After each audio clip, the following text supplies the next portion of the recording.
Fenomena Arab Spring, atau Asauratul Arabiyah, yang berhasil melengsarkan banyak rejim otoriter dan oligarkis, menyisakan banyak dilema, konspirasi dan standar ganda Amerika Serikat, yang berimpit di dalamnya, menciptakan ketergantungan atas hegemoninya. Imperialisme dan demokratisasi ala Amerika Serikat, pada gilirannya, merontokkan kemandirian dan independensi bangsa-bangsa Arab.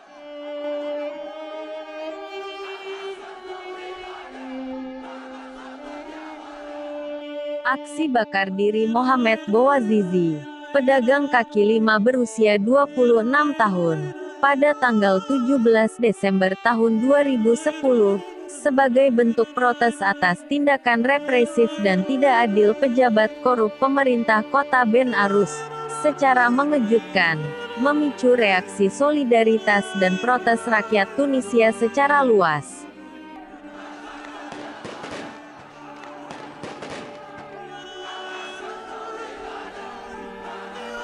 Mohamed Bouazizi adalah martir dan simbol perlawanan atas ketidakadilan, yang kemudian menjelma menjadi bola salju gerakan revolusioner rakyat Tunisia, menuntut perubahan.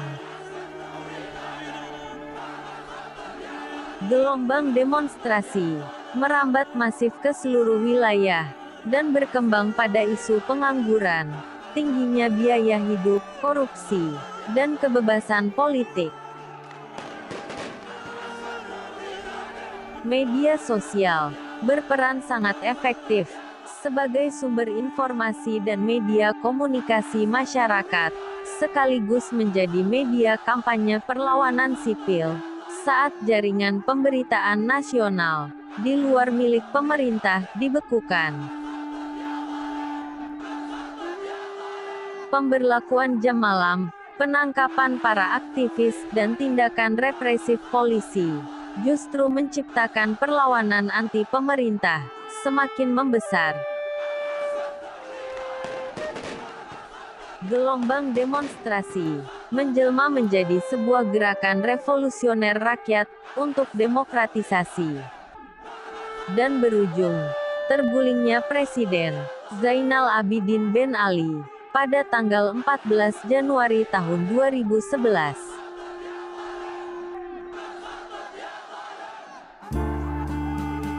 Gerakan protes rakyat Tunisia, yang secara tak terduga, berhasil menggulingkan rezim otoriter Ben Ali, dalam waktu singkat, memicu reaksi berantai, dan menginspirasi negara-negara tetangga, di kawasan Timur Tengah, dan Afrika Utara, untuk melakukan tindakan serupa. Ia membangkitkan harapan, untuk membebaskan diri dari otorianisme dan oligarki, rejim penguasa.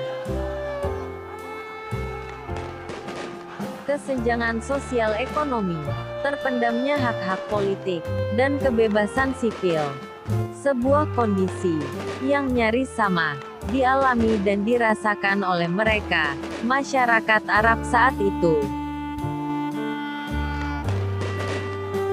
Gelombang protes, demonstrasi, dan perlawanan rakyat atas rejim otoriter, untuk kebebasan sipil dan hak-hak politik, merambat dan merebak cepat, ke seluruh kawasan. Melanda Mesir, Aljazair, Libya, Yaman, Bahrain, Suriah, dan beberapa negara lainnya. Gerakan revolusioner yang menjadi momentum kebangkitan harapan untuk kehidupan yang lebih baik dan lebih demokratis di kawasan dunia Arab, meruntuhkan rezim yang otoriter dan represif di beberapa negara Timur Tengah.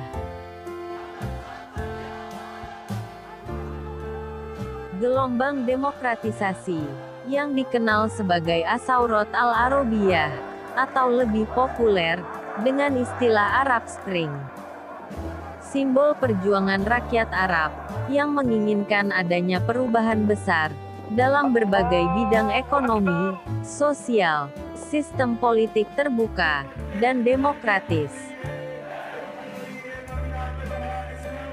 Namun pada prakteknya, proses yang dilalui tidak semudah yang dibayangkan. Perjuangan rakyat demi kehidupan sosial, ekonomi, dan politik yang lebih baik dan demokratis menuntut pengorbanan dan menghadapi banyak hambatan. Sejak bergulirnya Arab Spring, menyisakan banyak persoalan. Banyak negara terjebak dalam konflik dan perang saudara.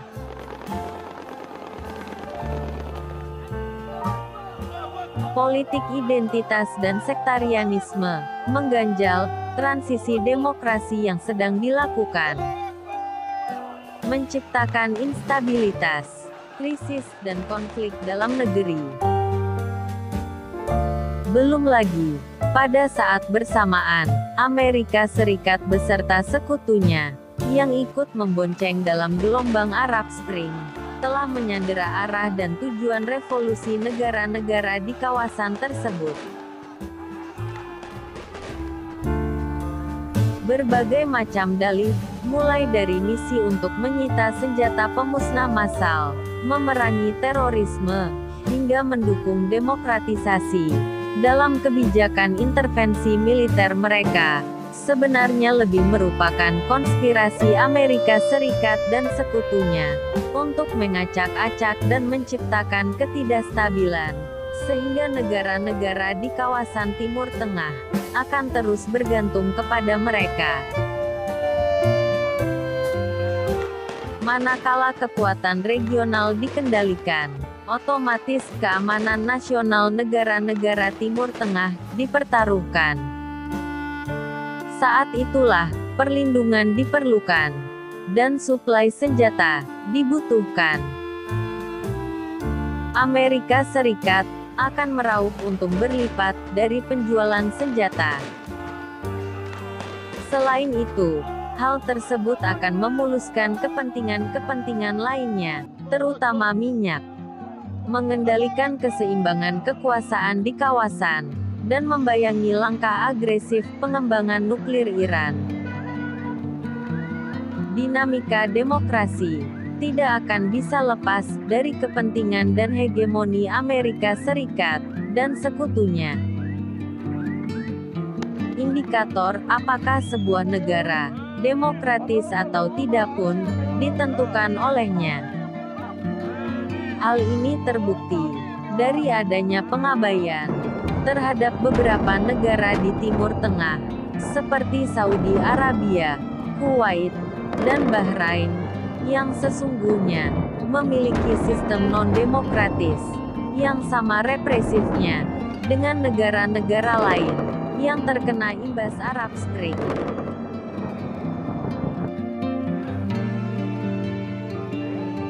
Gerakan Revolusi Mesir, yang meledak menyusul keberhasilan Revolusi Tunisia, menggulingkan Presiden Abidin Ben Ali. Secara diam-diam, skenarionya telah disusun matang oleh Washington. Amerika Serikat merekrut kelompok oposisi untuk merencanakan skenario penggulingan Presiden Hosni Mubarak dan membentuk pemerintahan baru. Gerakan Pemuda 6 April, sebuah kelompok beranggotakan lebih dari 70.000 anggota kaum muda dan kelompok terdidik, dan menggunakan situs jejaring sosial untuk mengendalikan demonstrasi, mendapatkan dukungan besar untuk kampanye pro-demokrasi dari para pejabat di Washington. Amerika Serikat, sebagai sekutu Mesir, memainkan standar ganda untuk menutupi keterlibatannya dalam skenario revolusi yang berhasil menggulingkan rejim Hosni Mubarak tersebut.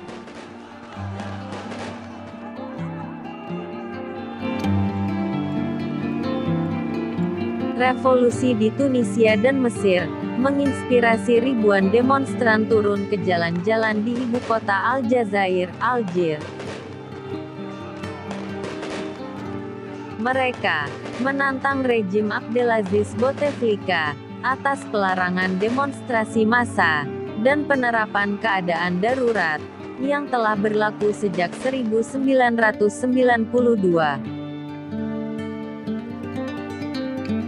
Amerika Serikat bersama Jerman dan Perancis secara resmi memberi dukungan pada gerakan perlawanan tersebut, dan secara khusus melakukan tekanan kepada Presiden Bouteflika hingga dicabutnya keadaan darurat.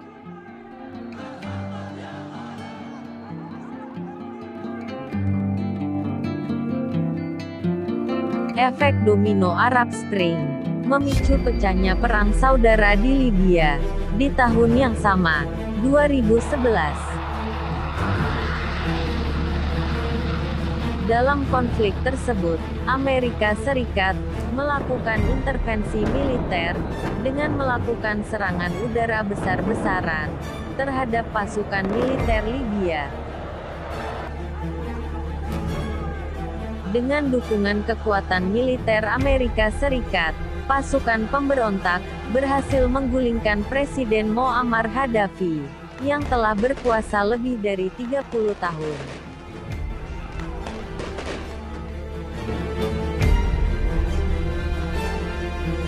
Fenomena Arab Spring juga merambat ke Suriah, memicu konflik antara rejim Bashar al-Assad dengan kelompok oposisi.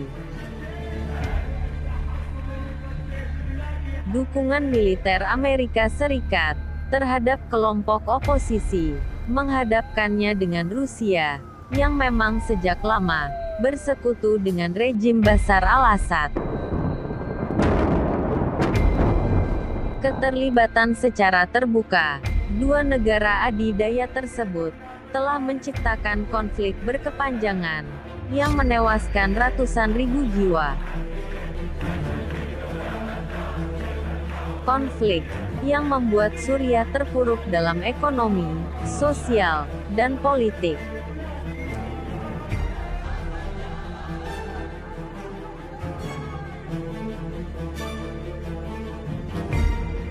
Revolusi Yaman pecah saat lebih dari 16.000 orang demonstran turun ke jalan di Sanaa. Revolusi berlangsung sejak tanggal 27 Januari tahun 2011 sampai 27 Februari tahun 2012, dan berakhir dengan tergulingnya pemerintahan yang dipimpin Ali Abdullah Saleh. Namun, menyusul pecahnya perang saudara, Yaman terpuruk dalam krisis kemanusiaan terburuk di dunia. Mereka menghadapi kekurangan pangan.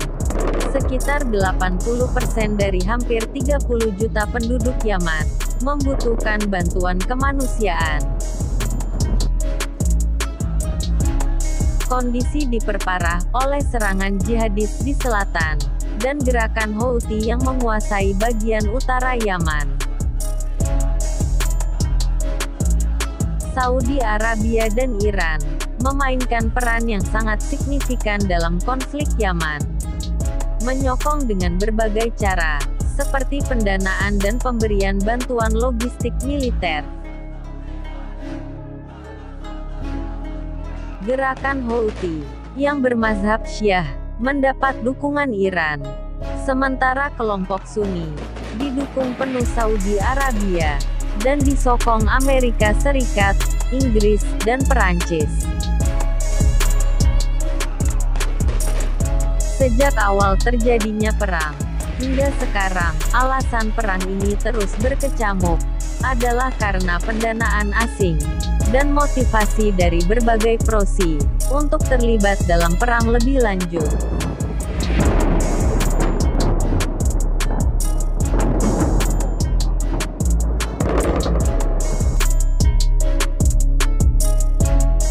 Ambisi Amerika Serikat untuk menanamkan kepentingan ekonomi dan politik di kawasan Timur Tengah kerap dilakukan lewat konspirasi dengan kelompok oposisi dan anti pemerintah untuk membuat instabilitas kawasan sehingga tercipta ketergantungan secara menerus terhadap kehadiran Amerika Serikat di sana. Itu pula yang ia lakukan bersamaan dengan efek berantai Arab Spring. Hal serupa yang dilakukannya semasa Perang Dunia II, dengan mendudukan negara Israel di jantung dunia Arab, saat menyadari negara-negara koloni Barat di Timur Tengah akan memerdekakan diri. Imperialisme dan demokratisasi ala Amerika Serikat merontokkan kemandirian dan independensi bangsa-bangsa Arab, meruntuhkan konstruksi nilai-nilai demokrasi berasas kearifan kultur bangsa.